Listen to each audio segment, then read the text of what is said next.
Right, let's taste a wine from South Africa now.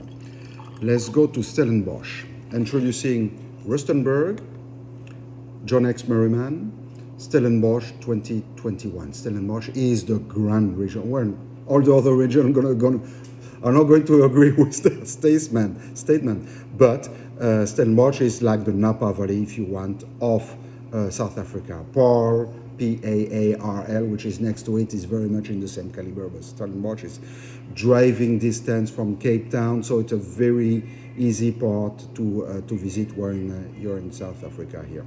So Rustenberg is a very serious estate, and that's their Bordeaux blend. So 63% Cabernet, 20% Merlot, 11% Malbec, and 6% Petit Verdot.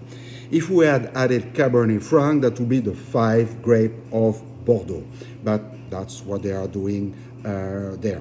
And I found myself grabbing this wine more often than not when I'm looking for a New World wine. It's definitely a New World wine, South Africa, but also with a European flair. I don't want the earthiness of Bordeaux, the tannin, etc. I want something rounder, but also on the other side, I don't want a pure Cabernet that might be a bit too grassy, etc. You found that obviously in California or Washington State. Let's never discount Washington State. Great region if you're interested about Cabernet Sauvignon. Top stuff here. So Rustenberg. So definitely a Bordeaux blend here, New World style. So this wine was opened yesterday for one of our grand tasting. You know, I do that on a regular basis. When you see those newsletter advertising for the grand tasting, please come. Open gorgeous wine here. So this one was there, and I wanted to wait for the next day to share it with you and to see how it evolved.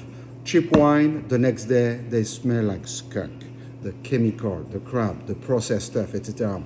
Even my affordable wine, my $12, don't have a lot of chemical, etc. So that the next day they are still enjoyable. And this one is definitely enjoyable. I can smell it. Yesterday was differently plum and the dark berries early on, then the cigar box. Now you get the cigar, you know, the box that you open when you put your cigar. Smoking is not to be recommended, obviously, but to smell cigar tobacco is very useful when you enjoy wine, especially red wine, because there is a lot of reference in any of wine from Bordeaux, from South Africa, from California, from Washington State, from Australia, etc., those big Cabernet. They always have a reference with tobacco, English tobacco, etc., Connecticut leaves of for cigarettes, etc. You need to know that. It's important to at least smell the stuff, right? So cigar box more, and that makes sense. Now you smell much more the tertiary tone, the fruitiness, etc. is starting to go away, but it's actually even more exciting. Cheers. The next day as well, spicy, good spices, dryness, tannin. There is, if you like Cabernet Sauvignon, you better live with tannin because it's there all the time. Good acidity now. I'm salivating. It's always a good sign.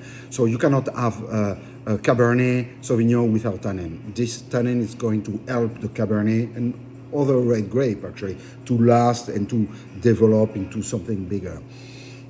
I got yesterday a little bit of oak. Now just a little bit. Perfect.